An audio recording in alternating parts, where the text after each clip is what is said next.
Olá, sejam todos bem-vindos a mais uma instrução da Fundação SCP. E hoje estaremos falando sobre o item número SCP-093. A classe do objeto, Euclídeo. Os procedimentos especiais de contenção. Ver o documento de testes SCP-093-T1 para linhas gerais das condições de testes. SCP-093 deve permanecer constantemente em um espelho e deve ser monitorado por câmeras de vídeo. A entrada na área de contenção de SCP-093 deve ser autorizada somente enquanto os procedimentos devidos de gravação e de resgate de indivíduos estiverem sendo seguidos. Qualquer tentativa de utilizar SCP-093 fora de um teste autorizado será punida severamente, incluindo rescisão. Descrição: SCP-093 é um disco majoritariamente vermelho esculpido de um composto rochoso similar a cinábrio, com gravações circulares e símbolos desconhecidos talhados com meio centímetro de profundidade em todo o objeto. Cortes mais profundos estão presentes em SCP-093 com profundidades de 1 a 1,5 cm. SCP-093 possui 7,62 cm de diâmetro e cabe confortavelmente na palma da maioria dos indivíduos sem sofrer abrasão. SCP-093 muda sua coloração quando segurado por um indivíduo vivo. As cores adquiridas por SCP-093 ainda estão sendo pesquisadas para se estabelecer uma conexão. As teorias atuais sugerem que estas mudanças dependem do arrependimento carregado pelo portador. Se SCP-093 for removido de um espelho e não for segurado por uma pessoa, o objeto buscará a superfície espelhada mais próxima. Foi observado que SCP-093 viaja na trajetória circular mais larga possível enquanto gira, adquirindo velocidades fenomenais. Atualmente, o mecanismo desta aceleração é desconhecido. Se houver um obstáculo entre SCP-093 e a superfície espelhada mais próxima, o objeto utiliza seu impulso para atravessar o obstáculo e seguir sua trajetória na mesma velocidade. O objeto só irá parar quando entrar em contato com uma superfície espelhada. Apesar da imensa velocidade de impacto, nenhum dano é causado a SCP-093 ou ao espelho. Notas adicionais. Não há nenhum registro que esclareça detalhes da descoberta de SCP-093 ou de sua presença na Fundação. Ver SCP-093-OD. Uma vez que inexiste qualquer registro explicando a origem dos métodos de contenção de SCP-093, foi iniciado um procedimento de teste para estabelecer o motivo pelo qual espelhos devem ser usados para contê-lo. Os resultados de SCP-093-T1 levaram à descoberta de que indivíduos vivos, portando SCP-093, são capazes de se mover atrás dos espelhos, e a sequência de testes SCP-093-T2 criada para determinar o destino alcançado por esta travessia. Bem, esta é a documentação atual de SCP-093. Irei ler agora a documentação original de SCP-093. Item número SCP-093. Classe do objeto, Euclídeo. Procedimentos especiais de contenção. O item SCP-093 deve ser mantido em um espelho revestido de prata em um pedestal de 0,3 metro por 0,23 metro a pelo menos 1,22 m de altura do piso no bloco de celas de contenção. O objeto não deve ser contido em áreas maiores que 3,63 metros por 3 metros e 5 centímetros ou colocado sobre pedestais de mogno, pinho, cerejeira ou alumínio acima ou abaixo do nível 1 do bloco de celas de contenção. O objeto pode ser manuseado sem perigo, embora com cuidado, sem consequências. Testes e resultados envolvendo condições de contenção podem ser visualizados na seção B 35-1 do relatório em anexo. Descrição: o objeto foi encontrado nas margens do Mar Vermelho em 30 de janeiro de 1968, emitindo um suspiro baixo e um brilho fraco e azulado. Desde então, sua coloração se tornou um tom alaranjado de vermelho, somente zumbindo em volumes diversos na presença de examinadoras do sexo feminino entre as idades de 34 e 41 anos.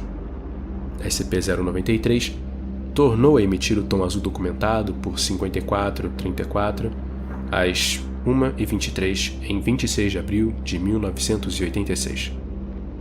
Coincidindo com a descoberta do corpo de 194-9834 na área de pesquisa. As possíveis ligações entre 194-9834 e SCP-093 permanecem inconclusivas, e os efeitos da exposição prolongada a SCP-093 são desconhecidos, exceto por relatos infrequentes de sensações de calma e, no caso de 242-0049, ondas periódicas de depressão, perda de equilíbrio e pensamentos suicidas. De acordo com os relatos, estas sensações não se prolongam por um prazo superior a 11 dias. O objeto pareceu reagir à presença de 242-0056, adquirindo coloração violeta por não mais que 2 minutos e 9 segundos, como documentado em 12 de março de 1993. Os efeitos desta reação permanecem desconhecidos. Notas adicionais: as origens de SCP-093 continuam desconhecidas e os documentos relatando a descoberta de SCP-093 foram destruídos em um incêndio na área de pesquisa em 9 de dezembro de 1989. Os relatos sobre as sensações dos funcionários que manipularam SCP-093 não apresentam informações relevantes desde 19 de abril de 1995.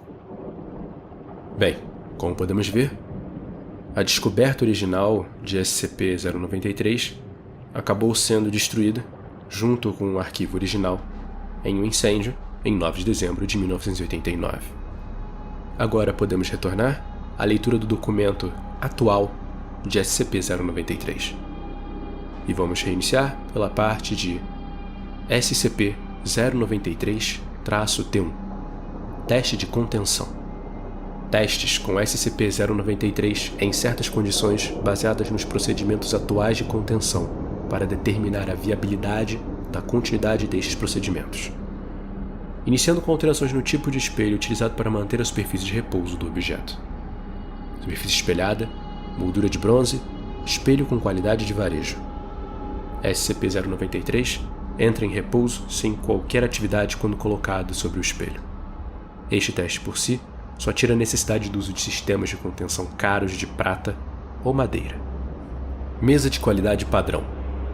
SCP-093 adota a posição vertical e começa a rolar pela superfície da mesa em uma direção, fazendo uma volta em U e rolando na outra direção, formando uma trajetória oval contínua até que um espelho seja colocado próximo ao objeto, momento no qual a SCP-093 rola na direção do espelho e deita-se horizontalmente em sua superfície, deslizando até o centro.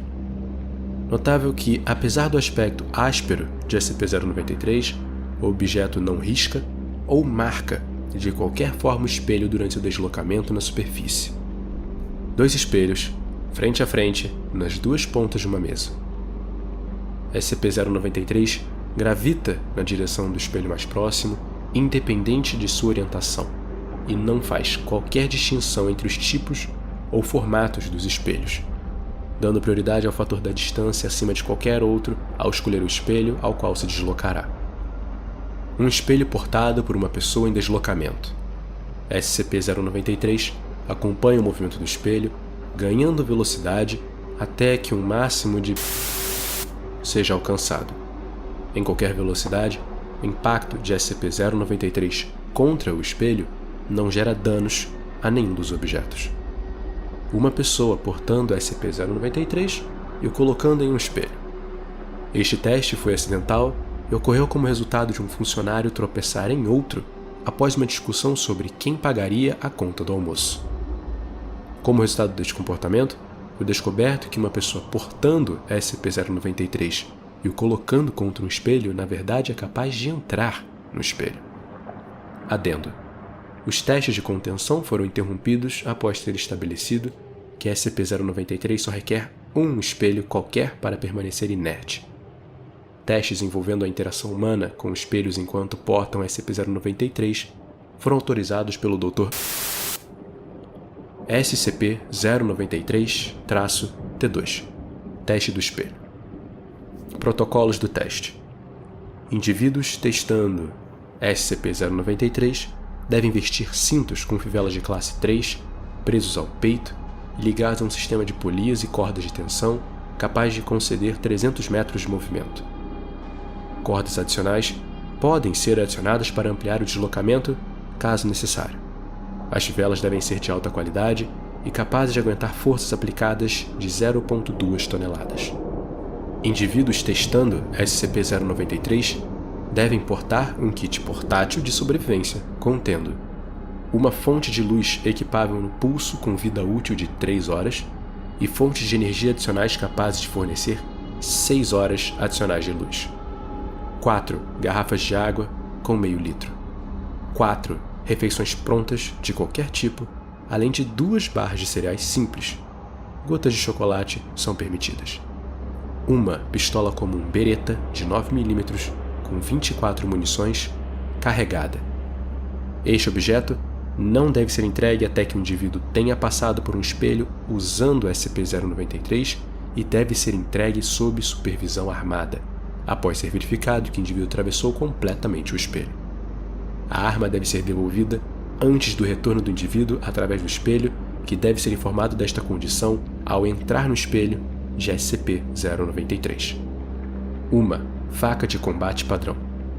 O indivíduo não deve ser informado sobre este item, devendo encontrá-lo por conta própria no kit. O indivíduo também deve ser conectado a um sistema de vídeo com uma câmera instalada sobre sua cabeça ou ombros. O indivíduo deve utilizar cabos com o mesmo comprimento que o sistema de cordas. Câmeras sem fio apresentaram resultados variados e só devem ser utilizadas em condições em que SCP-093 adquira uma cor conhecida. Novas cores devem ser testadas utilizando sistemas com fio. Durante os testes, a cor de SCP-093 deve ser registrada, bem como o histórico do indivíduo e os motivos de sua prisão para identificar como o SCP-093 determina as mudanças de cor. Aparentemente, há uma relação entre as cores e o grau de culpa presente na psique do indivíduo. Os testes em anexo devem ser lidos na ordem. Teste SCP-093 azul. Teste do espelho 1, cor azul. O indivíduo é D-20384, sexo masculino, 34 anos de idade, físico forte. O histórico do indivíduo mostra a ocorrência de um homicídio/tentativa de suicídio. O indivíduo cooperou em todas as fases do teste. O indivíduo entrou no espelho fornecido portando o SCP-093, que emitia uma cor azul.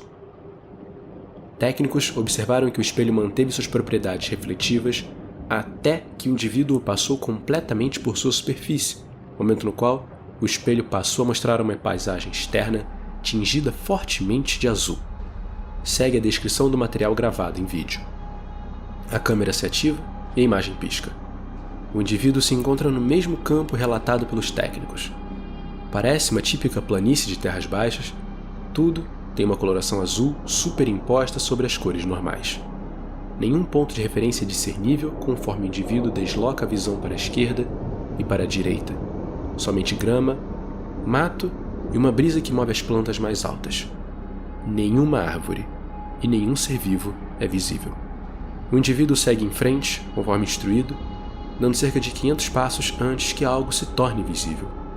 Um pedaço do solo adiante está ressecado e é possível ver a grama morrendo no local conforme o indivíduo se aproxima. A cerca de 300 passos adiante, o indivíduo se encontra diante de um buraco no solo. O buraco foi escavado utilizando ferramentas primitivas desconhecidas. O sistema de polias é ativado e a câmera balança suavemente. O indivíduo é instruído a entrar no buraco e, após um protesto moderado, concorda. Não há nenhum método aparente para descer, como escadas ou cordas, e o indivíduo depende inteiramente de suas mãos e do sistema de polias para descer lentamente.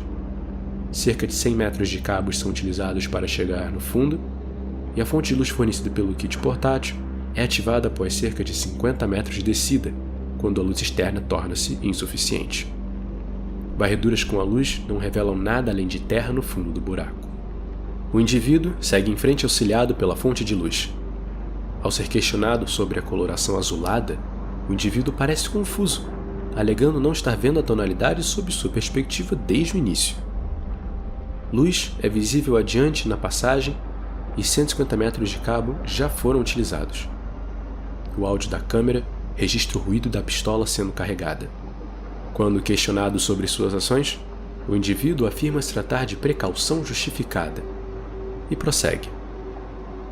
O túnel muda de terra batida para um ambiente de concreto.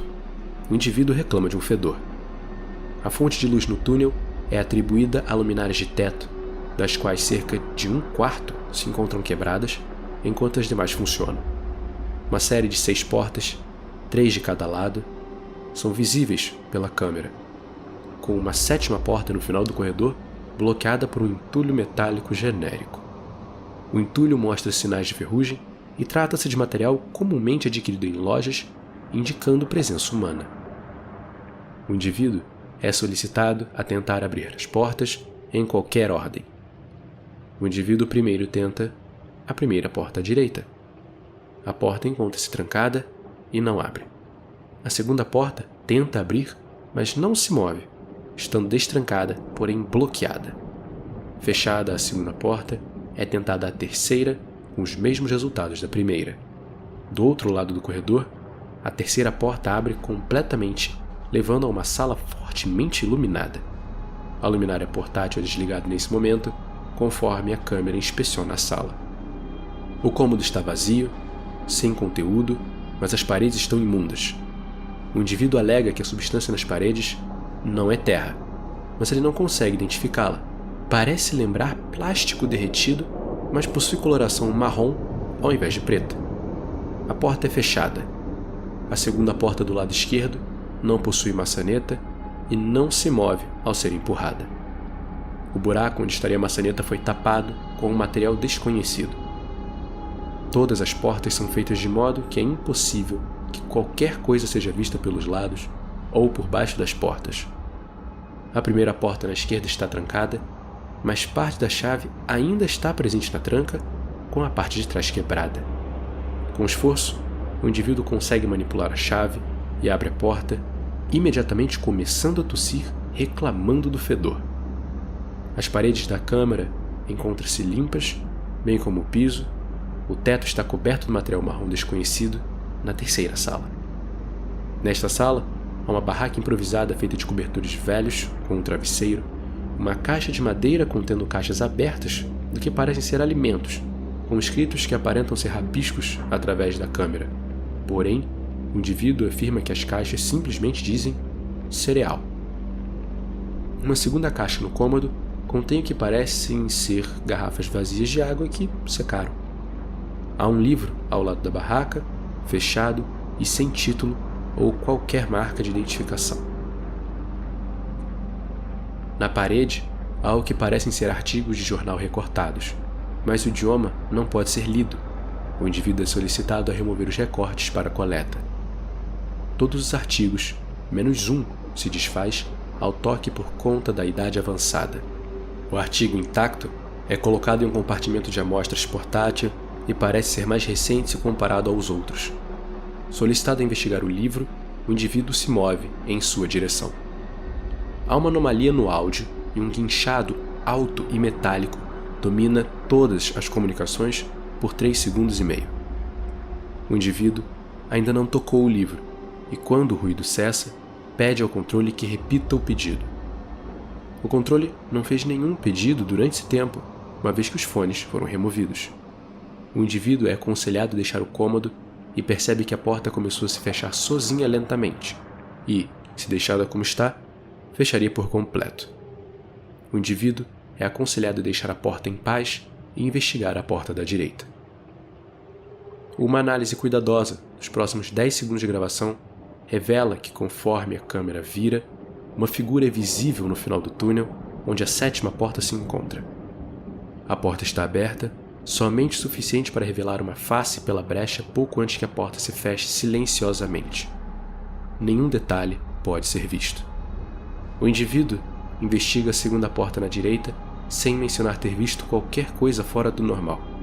Essa porta se move ao ser empurrada, e após alguns golpes repetidos, abre-se o suficiente para que seu interior seja visto de um ângulo. O quadro de cortiça é visível, com mais artigos pendurados. A parte de cima de uma caixa de cereal pode ser vista no chão, além do que parece ser uma mão com uma palma para cima. O indivíduo fecha a porta e faz com que a câmera passe pela sétima porta, que permanece fechada. Uma vez que não há mais o que explorar, é pedido que o indivíduo retorne. O indivíduo não faz nenhum protesto, somente reclamando do fedor cada vez pior. Conforme o indivíduo retorna pelo túnel, a gravação não mostra qualquer mudança ou anomalia, mas o controle relata um movimento repentino do sistema de cabos, puxando cerca de 100 metros adicionais de cabo, antes de afrouxar novamente e então esticar. A gravação mostra o indivíduo subindo lentamente pelo túnel, enquanto o controle tenta verificar a integridade do sistema de polias. É solicitado que o indivíduo pare de subir, mas este afirma não estar escalando e que a corda o está puxando para cima. Pânico domina os dois lados, e o indivíduo é instruído a preparar sua arma de fogo. Ao chegar no topo do buraco, nada é visível pela câmera e o indivíduo relata que não há qualquer mudança na paisagem, começando então a voltar seguindo o caminho do cabo. Após andar cerca de 900 passos, o indivíduo pergunta quantos metros de corda foram utilizados. O controle admite não ter certeza devido a complicações, mas que como o indivíduo andou em linha reta até o buraco, sua trajetória de retorno também deve ser reta.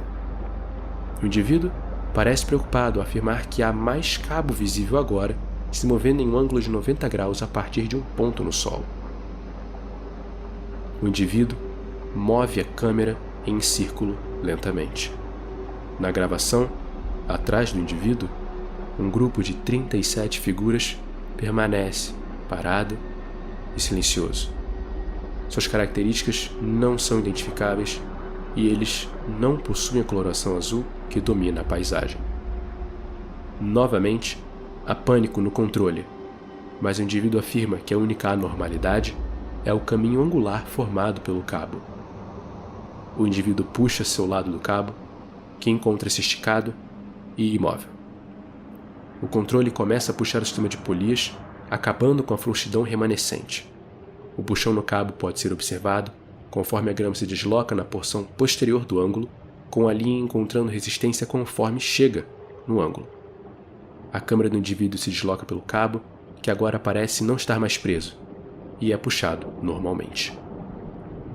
O controle solicita que o indivíduo volte pelo caminho do cabo e gritos de pânico do indivíduo são ouvidos no áudio.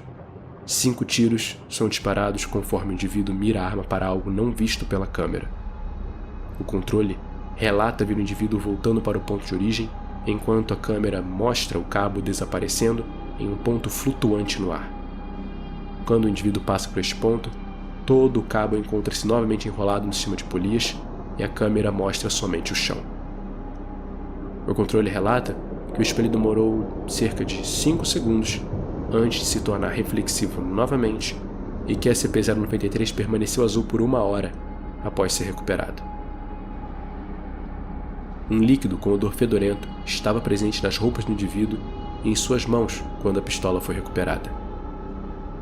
Este fluido secou rapidamente e foi considerado insignificante para estudo devido à pequena quantidade de amostras.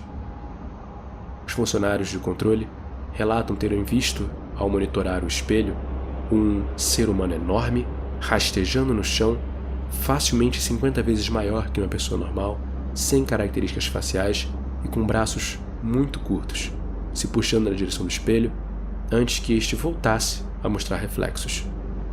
Devido à proximidade, mais detalhes não puderam ser vistos, mas pelo menos um funcionário alega que o ser parecia ter sido baleado devido às marcas em seu rosto, sem qualquer outro detalhe. O kit portátil do indivíduo foi recuperado, contendo um artigo de jornal que dizia e foi arquivado como item. O próximo teste é denominado Teste Verde. Teste SCP-093 Verde. Teste do espelho 2, cor verde. O indivíduo é D54493. Sexo feminino, 23 anos de idade, físico médio. O histórico do indivíduo mostra ocorrências de furto de carros e homicídio culposo de 2 crianças durante fuga veicular. O indivíduo age de forma cooperativa em todas as etapas do teste. O indivíduo entrou pelo espelho fornecido portando o SCP-093, que emitiu uma coloração verde. Técnicos externos observaram que o espelho manteve-se refletivo até que o indivíduo o atravessasse completamente, momento no qual a visão alterou-se, mostrando uma paisagem rural, pesadamente tingida de verde, de forma similar ao primeiro teste. Segue a descrição do material gravado em vídeo. Câmera se ativa e imagem pisca. Indivíduo observa a mesma paisagem relatada pelos técnicos. No vídeo, todos os tons de verde são mais intensos, e a coloração verde sobrepõe as cores normais dos objetos de maneira similar à coloração azul no teste 1. Nenhuma referência do teste 1 pode ser observada conforme o indivíduo move a câmera pela área. Há um campo, abandonado há um longo tempo, no meio do qual estão os restos de um espantalho de modelo não identificado. Seus restos estão rasgados e podres. Nada cresce sobre a terra arada. Uma casa visível ao longo direito do campo, grande e com 2 andares. É possível ver a entrada de um abrigo subterrâneo em um de seus lados. O indivíduo prepara imediatamente sua arma de fogo e é instruída pelo controle a se acalmar antes de prosseguir. Sua respiração pesada domina a transmissão de áudio. O indivíduo espera alguns minutos e anuncia que ela está bem. Começa então a andar pelo perímetro da casa, conforme instruída. 2 bicicletas infantis, uma de menino e uma de menina, encontram-se encostadas na casa, próximas à entrada do abrigo.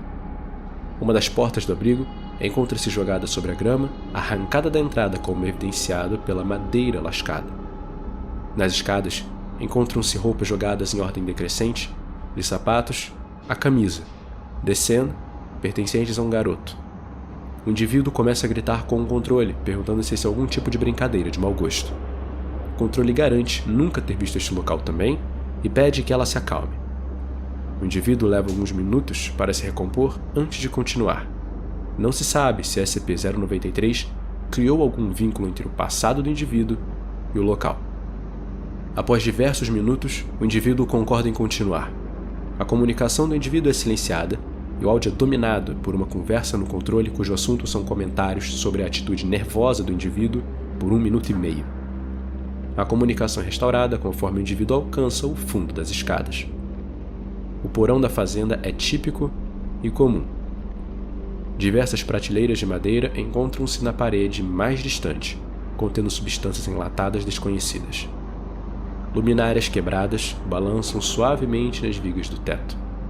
A câmera se move pelo porão lentamente, não há nenhum sinal de pegadas e assume-se que o porão foi abandonado há algum tempo. O indivíduo começa a comentar sobre um fedor.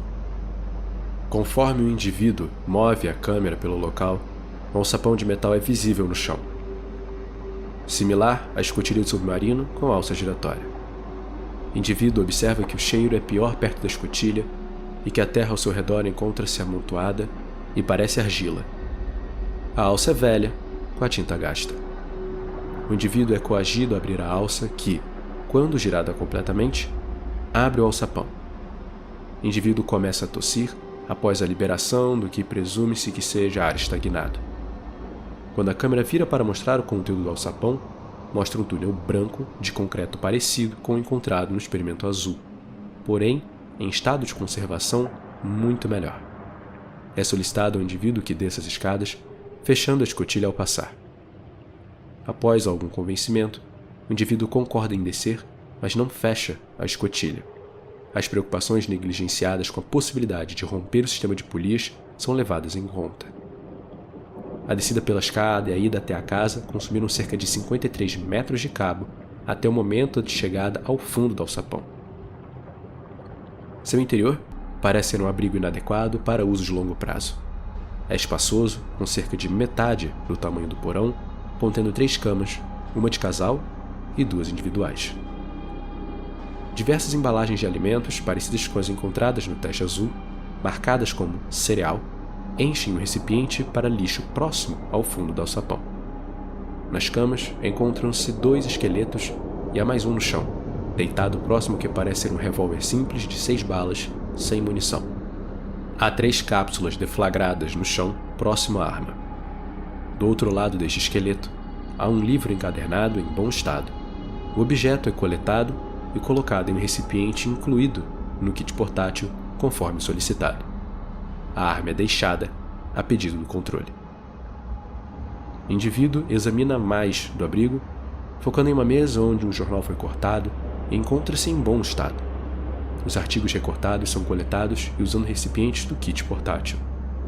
Nada mais se mostra interessante o suficiente para ser coletado no abrigo conforme a câmera se move. Sacos de lixo contendo roupas e alguns brinquedos lembrando produtos populares nos anos 50 encontram-se encostados nas paredes. É solicitado que o indivíduo deixe o abrigo. Em seguida, um dos técnicos pede bruscamente que o indivíduo aguarde conforme ele move a visão da câmera para uma área próxima à saída da escotilha.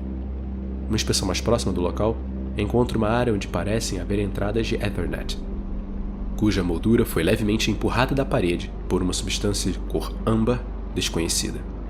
O indivíduo se recusa a tocar ou coletar amostras, comentando que o cheiro é tão ruim que, se eles querem, eles que venham e coletem. O controle se recusa e o indivíduo deixa o abrigo. Conforme o indivíduo segura as escadas para sair, a câmera se move para cima por um momento e um vulto humanoide no topo da escada pode ser visto olhando para baixo. O controle pede que o indivíduo confirme a presença do vulto. O indivíduo afirma que não há nada lá e começa a subir. O vulto sai da visão da câmera quando o indivíduo pisa no primeiro degrau e sobe o resto da escada sem problemas. No topo do túnel, não há nenhuma forma de vida e nada foi movido. O indivíduo insiste que não havia nada lá, fecha a escotilha e imediatamente vomita. O indivíduo tosse e usa uma das garrafas de água fornecidas no equipamento para gargarejar, então para e pergunta se o controle está ouvindo isso. O controle relata não ouvir nenhum áudio. O indivíduo se aproxima da entrada do porão cuidadosamente, empurrando sua pistola, e levanta a cabeça o suficiente para que a câmera veja a área externa. À distância, a aproximadamente 700 metros da fazenda, 2 seres humanoides colossais rastejam pela paisagem.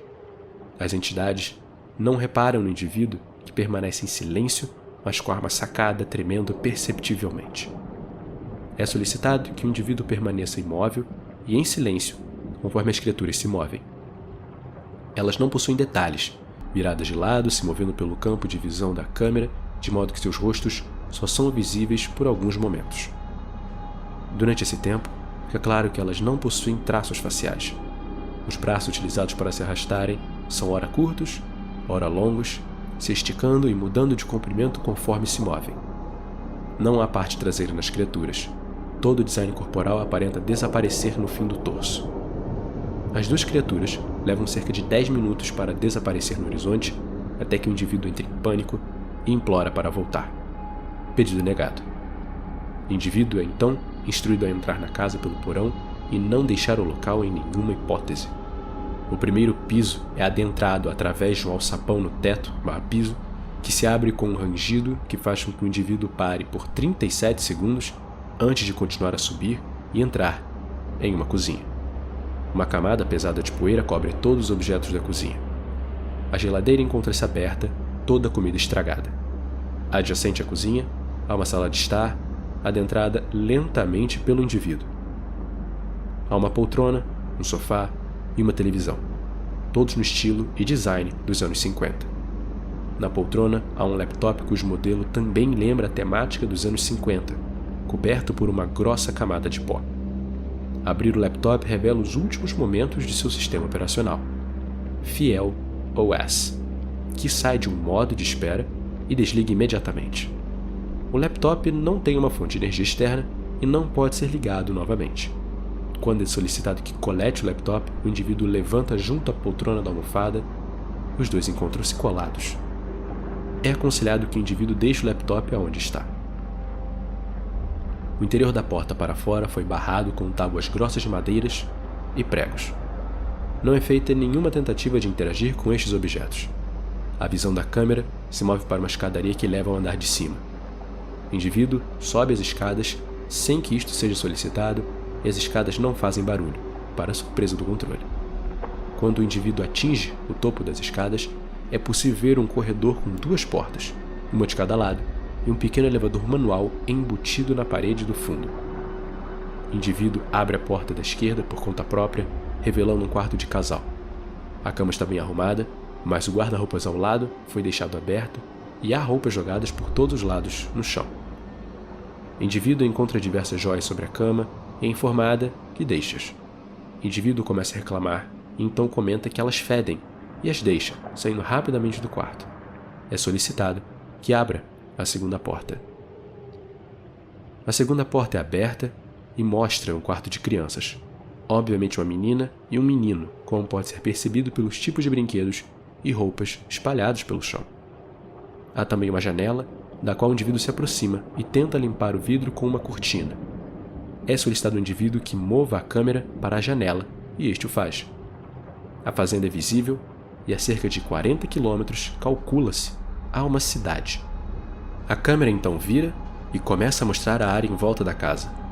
Cerca de 300 vultos similares àqueles presentes na gravação feita durante o teste azul podem ser vistos ao redor da casa, todos olhando para cima. É solicitado que o indivíduo confirme a presença dos vultos, mas alega que não há nada no local. É solicitado que o indivíduo retorne e este prontamente concorda.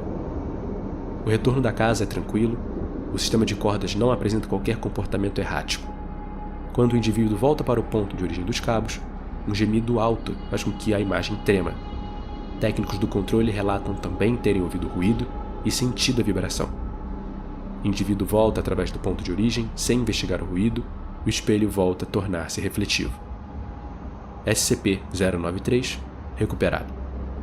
Fim do vídeo.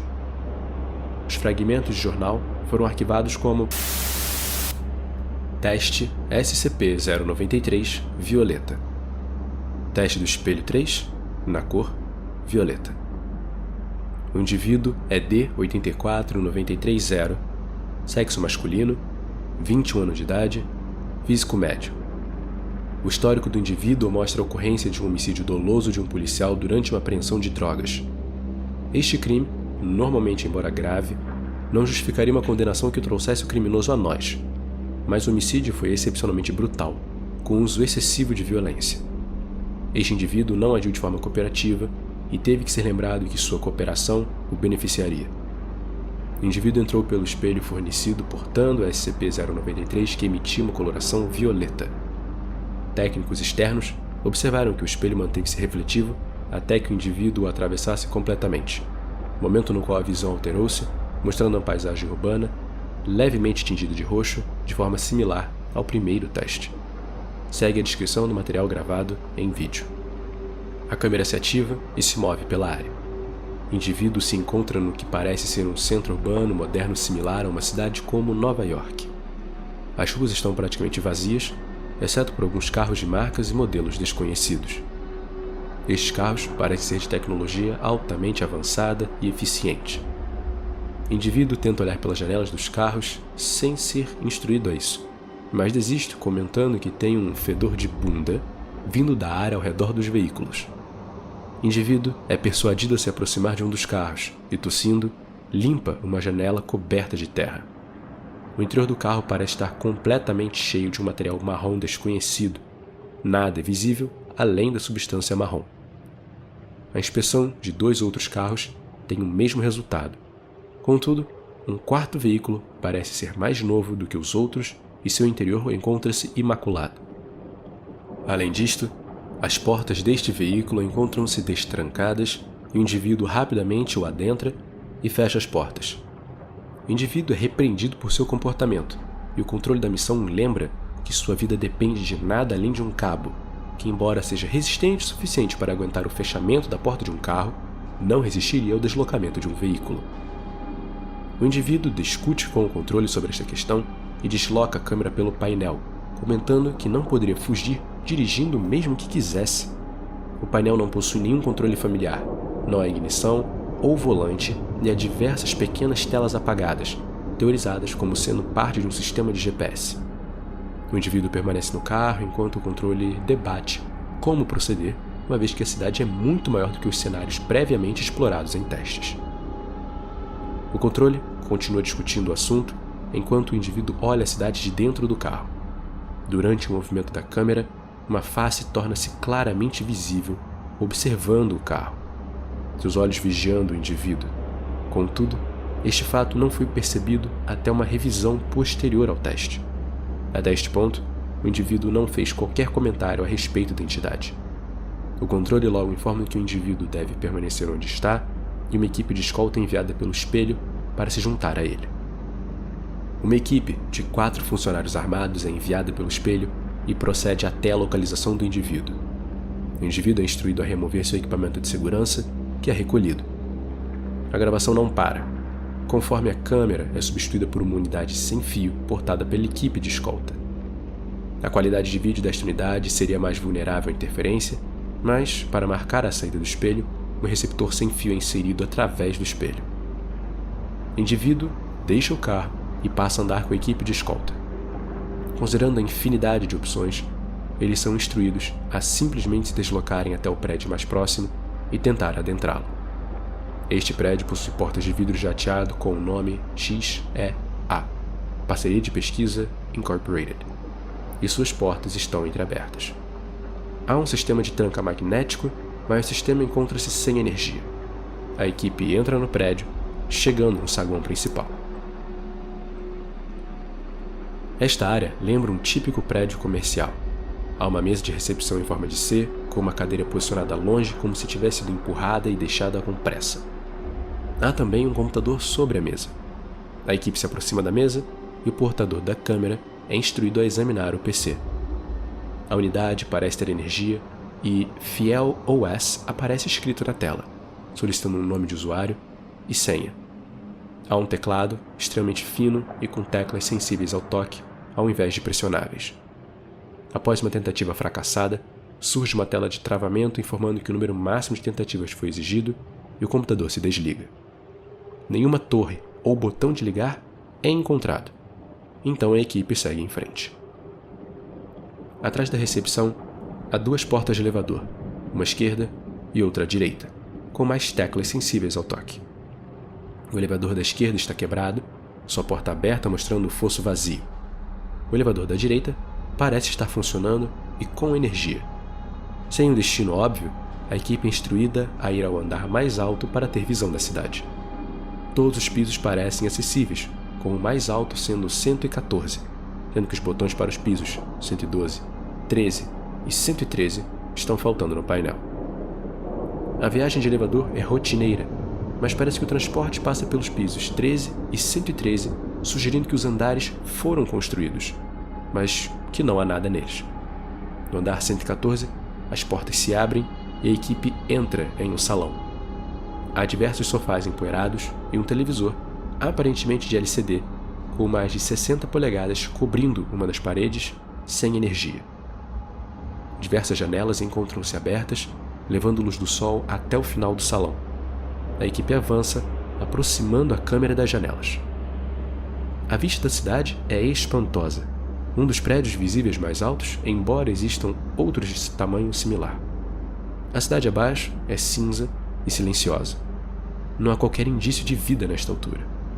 Alguns prédios da cidade parecem ter sido manchados com uma espécie de massa marrom, como se um corpo gelatinoso tivesse sido jogado contra a superfície e escorrido antes de endurecer. Outros prédios têm pisos com vidros estilhaçados e a mesma substância marrom escorrendo pelas bordas.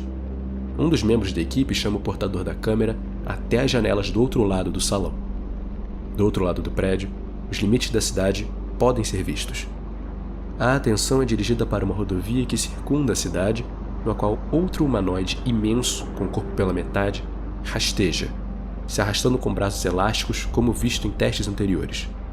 A criatura anda pela estrada e é perdida de vista. A equipe volta para o elevador e percebe que um botão já foi ativado, levando ao 74º andar. Nenhum dos membros da equipe se aproximou do elevador, então a equipe concorda em ir até este piso. No 74º, as portas se abrem, revelando uma sala de espera do que parece ser um consultório médico. Na recepção, há uma folha de assinatura registrando diversos nomes e datas. As datas anotadas são todas do ano 1953. Há um computador na recepção com a área de trabalho sendo exibida. O fundo da tela no monitor mostra uma imagem de grandes mãos em posição de oração com as palavras Fiel OS subscritas. Na área de trabalho, há uma série de pastas organizadas por ano contendo arquivos que, quando clicados com o botão do meio do mouse, abrem um editor de texto. Todos os arquivos parecem se tratar de agendamentos de consultas. Sobre a mesa, há um caderno intitulado Da Mesa do Dr. Borisiski, Purificador Abençoado. A porta do consultório contém o mesmo nome e títulos inscritos, bem como a imagem de um crucifixo. Abrir essa porta leva a um corredor branco e sem poeira, com 2 salas de exames e uma porta trancada com senha digital no fundo. As salas de exames são comuns e possuem características típicas de consultórios normais. Todos os compartimentos de remédios estão vazios. Uma pequena quantidade de explosivo C4 é colocada sobre a tranca da porta codificada, a pedido do controle, e o mecanismo é detonado abrindo a porta. A área, recém-aberta, é bem maior do que a recepção e parece conter uma série de cápsulas grandes de contenção. Há um total de 6 destas cápsulas. 2 estão quebradas e com uma espécie de âmbar amarronzado sobre o chão, saindo delas. Uma delas está vazia e as outras 3 têm humanos nus flutuando em seu interior, usando máscaras de respiração. Posicionados na frente destes tubos, há registros médicos mostrando sinais vitais e condições. Na seção sobre sintomas, os registros indicam, em um inglês levemente distorcido, complicações que parecem mais serem falhas de caráter ou de personalidade, ou simplesmente incidentes ocorridos nas vidas dos pacientes. O controle pede que a câmera se aproxime de um dos registros de pacientes. Após o foco da câmera, é possível ler: a cidadã Jennifer McZirka sofreu um lapso no coração que a levou a se deitar com seu vizinho 2 vezes em noites em que seu marido saía de casa. A paciente se entregou ao Senhor e às nossas mãos para uma limpeza de corpo e mente. A prece foi administrada pelo padre superior Alan King e a paciente foi submetida a um período de 3 dias nas lágrimas do Senhor para limpar seu sistema e ser liberada em seguida. Outra página mostra o cidadão Alberius Farafan atacou um padre superior durante um sermão, blasfemando ao afirmar que as lágrimas do Senhor mexeram com a mente e o coração de sua filha, atribuindo ao padre e sua bênção o comportamento promíscuo da garota. Sem provas embasando essas blasfêmias, o juiz misericordioso e o juiz castigador concordaram que Alberius Farafan deve ser banhado nas lágrimas do Senhor por 1 semana para a limpeza de seu corpo e alma, provando então que os atos de sua filha não são culpa das mãos dos padres e para dar a ele paz pessoal. O indivíduo, que vinha acompanhando a equipe de escolta em silêncio, começa a entrar em pânico. A câmera se move para ele, mostrando que ele está rodeado por entidades similares àquelas vistas nos primeiros testes. A equipe de escolta relata que o indivíduo está tendo uma crise de pânico, mas o controle pede que se mantenham em posição e aguardem. O indivíduo grita com as entidades, cuja presença não é confirmada pelo comandante da equipe, que afirma que o indivíduo se encontra sozinho no canto da sala. O controle solicita que um dos membros da equipe se aproxime para recuperar o indivíduo. O membro escolhido se aproxima conforme comandado. No vídeo, as entidades são vistas abrindo caminho para o membro da equipe, que levanta o indivíduo e o leva para longe do canto da sala. As criaturas no vídeo são vistas se deslocando para bloquear o caminho quando o indivíduo é movido. Elas permanecem inflexivelmente observando o indivíduo, não importa para onde se mova. O controle solicita que a equipe retorne imediatamente. A equipe se vira para sair. Antes de sair, um dos membros da equipe menciona ter reparado em algo na recepção. Uma pasta etiquetada com As Lágrimas do Senhor. O controle solicita que a pasta seja levada e ela é inserida no kit portátil do indivíduo. A equipe volta para o elevador e desce até o térreo. Ao deixar o prédio, o indivíduo aponta pela rua na direção do ponto de entrada. A câmera se move para uma seção levantada da rodovia, na qual um dos torsos enormes rasteja lentamente. A entidade vira sua cabeça sem feições para observar a equipe de escolta. Levanta sua cabeça para o céu e emite um rugido. O líder da equipe ordena que os membros se movam, continuando para o ponto marcado pelo receptor sem fio. A criatura na rodovia estica um braço até tocar o solo antes que a câmera se mova até a passagem. Todos os membros da equipe, menos um, passam pelo ponto de entrada. O indivíduo passa pelo ponto de entrada e a superfície do espelho volta a se tornar refletiva. SCP-093 é derrubado pelo indivíduo que, em pânico, tenta fugir da câmara. O indivíduo é rescindido pelo líder da equipe após tentar sacar a pistola presente no kit portátil. O líder da equipe solicita que o portal seja reaberto, mas vários minutos se passam até ser encontrada uma pessoa capaz de portar a SCP-093 e produzir uma cor similar. Quando a cor correta é encontrada e o objeto é aplicado ao espelho, é possível ver o receptor sem fio e os presentes relatam sentir um odor horrível. O líder da equipe passa pelo portal acompanhado pelo indivíduo de controle. O uniforme e os pertences do membro da equipe de escolta deixado para trás são encontrados e recolhidos, mas o membro em si não pode ser visto e não responde a chamadas. O membro é considerado morto em combate e o receptor é recuperado. O indivíduo de controle e a equipe voltam pelo ponto de entrada e a superfície do espelho volta a se tornar refletiva. Uma revisão posterior da câmera recuperada mostra o membro da equipe de escolta tentando agarrar o ar no local onde o ponto de entrada estava, e então se virando para olhar para o torso. Um gel marrom parece escorrer da criatura conforme ela se move, evaporando logo após escorrer. Diversos disparos são feitos contra a face da criatura com arma automática portada por... Os disparos atingem o rosto da criatura, fazendo esguichar um líquido marrom menos viscoso dos ferimentos. Grita obscenidades conforme a face da criatura desce sobre ele e a câmera é derrubada no chão. A gravação permanece escura por cerca de 65 segundos, até que a luz volta e a câmera filma a criatura rastejando de volta pela estrada, continuando seu trajeto original. Acredita-se que foi absorvido pela criatura e talvez digerido. Isto pode ter sido um exemplo de como estas entidades desconhecidas se alimentam em contato direto com matéria viva. É recomendado que mais pesquisas sejam feitas para evitar este problema. A pasta recuperada foi arquivada como